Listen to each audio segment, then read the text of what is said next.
Are you feeling lost and struggling to find your purpose in this life?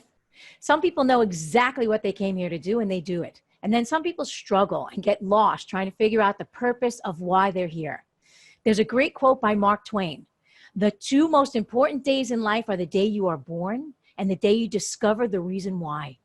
Stay tuned. Today on The Healthy View, we're going to help you get clear on your very special purpose and how to access it.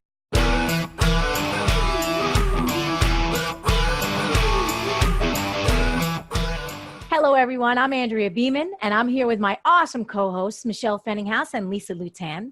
We are expert health coaches who've helped countless people around the world get happier and healthier while staying sane and having fun. And today, we're talking about passion and purpose, why it's vital to your well-being and how to find it without losing your mind. First up, let's check in with Lisa.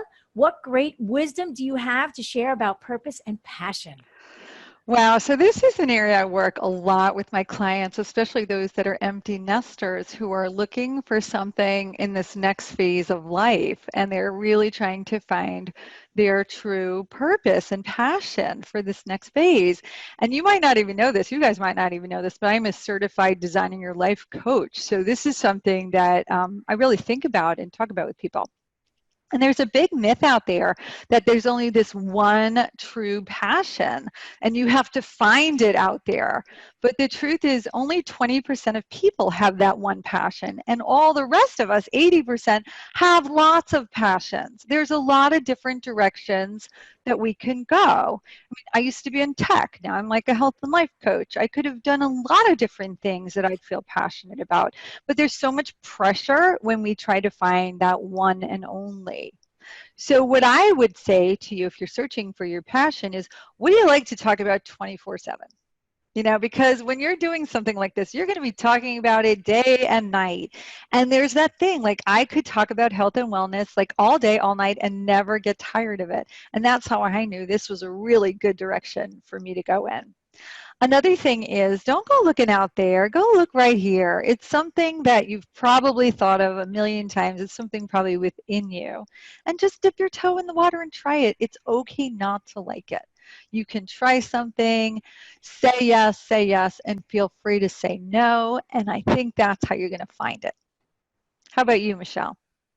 Well, I love the Japanese concept of ikigai. Now, I thought it was pronounced ikigai or ikijai or something like that, but I did a little Google and I found out, I think that it's ikigai. Maybe one of our listeners will correct me. But anyway, this is the concept of your reason for being. And I just love this. I feel like I have found at least some of that in myself and in my life, maybe a lot of it. It feels really good compared to where I was in my life, say 15 years ago. I feel like I'm in my flow, you know, like what I do every day is doing something good for the world, is doing something good for me. And it all just kind of flows out of me naturally. And I love more than anything when I get to witness this in others. It's one of the reasons I like hanging out with you guys.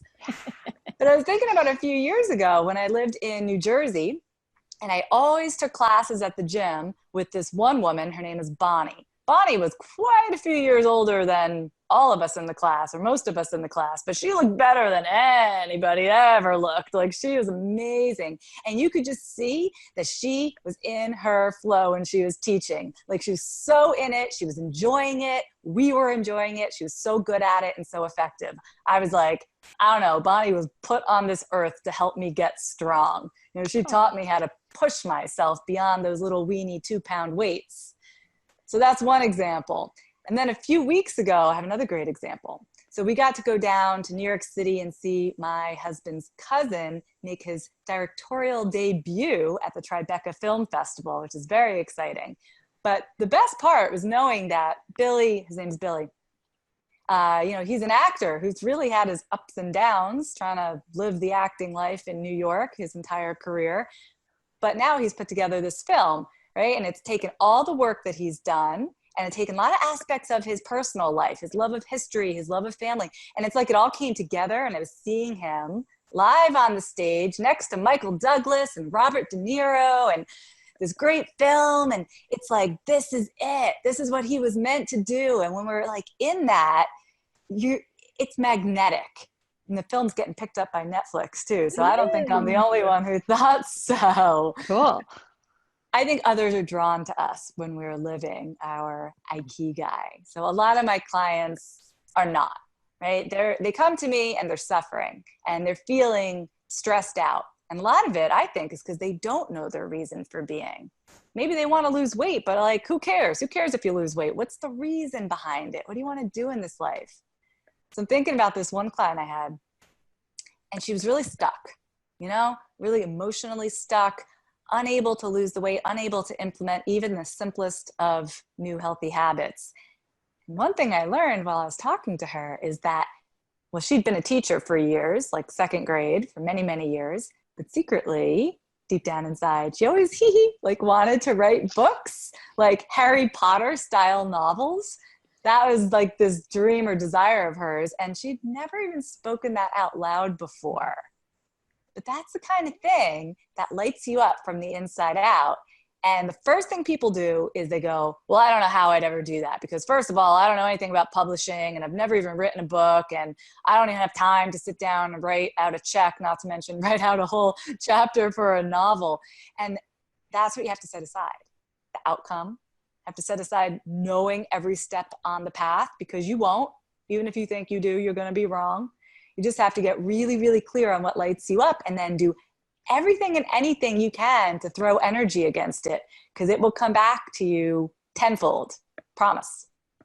I love that. What you put out into the world comes back to you tenfold, hundredfold, thousandfold. It keeps coming back. Amen. I love what you girls have to say. Lisa, like you, bouncing around from here to there to when I was growing up, I wanted to be a lot of different things. Everything. When I was a teenager, I started writing a book of jokes because I wanted to be a comedian. I thought I was funny. You are funny. I could still be a comedian if I You wanted. are a comedian. And then after that, I wanted to be a radio disc jockey because I loved rock and roll music and I loved listening to the DJs, and I wanted to do that. And I eventually got into the music industry, but not on the front end. It was on the administrative side and the back end at MTV Networks. And it was a lot of fun, but then I got sick with my thyroid disease in my late 20s. And then that's when I saw a greater purpose, right? A greater reason for my life and my desire to get out there and to share things with people. So I took back my health by changing my diet and my lifestyle and my consciousness. And I knew that deep down, other people needed this type of information, but they weren't going to get it in the mainstream media. Right? The mainstream media that I loved, the radio, the television, all that, they weren't going to get that stuff. At least not when I was healing myself 23 years ago. I mean, now it's everywhere, thank God. So I started sharing it and it felt good. Like what you said, Lisa, it felt deep in my heart on the inside. If there was something going on that was like, this is right. This feels good. This is a good purpose.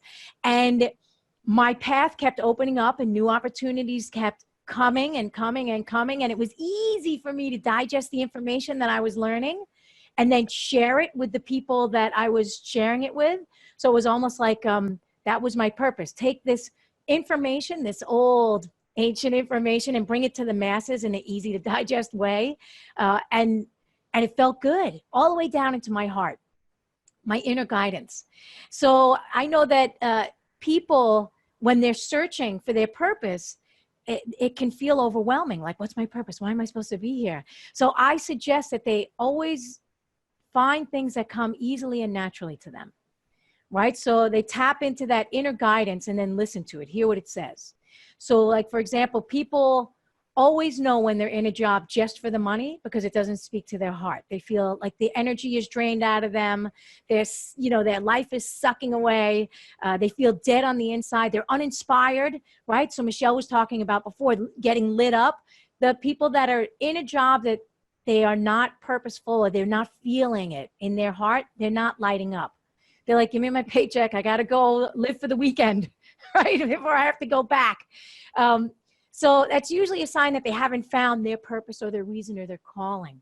So one of the things that I suggest is to take classes in things that pique your interest, no matter what it is. Painting, singing, accounting, dancing, sewing, wood shop, doesn't matter. It doesn't matter what the class is or that thing or whatever it is that speaks to you on a deep level and it comes easily and naturally and that you feel joy doing it. That's what you do. Such wise women you are. This is amazing. I'm getting lit up just even hearing all this. One last thing I want to remind everybody is that your purpose, your ikigai, your dharma, however you want to refer to it, can change at different stages in your life. If you're at home with your kids, maybe that is your purpose at the time, to be the best mom. If you're out there, starting over, your Ikigai, purpose, dharma is going to be something different because you've lived your life and you're going to have new insights and new interests. So don't get caught up in that like one thing. Just keep saying yes and keep learning and sharing, as Andrea said. I think it's amazing. So thank you all so much for joining us today. We want to make sure you don't miss a single episode of The Healthy View. So please subscribe in iTunes. And while you're there, if you left a review, we wouldn't be so upset. In fact, you can also sign up on our mailing list at healthyviewshow.com, and we'll just send you a little email each week announcing the newest episode. So that's all for today. We will see you next time. Stay happy and healthy. Take care. Bye-bye. And remember, your ikigai is to show up every week and watch us. Amen.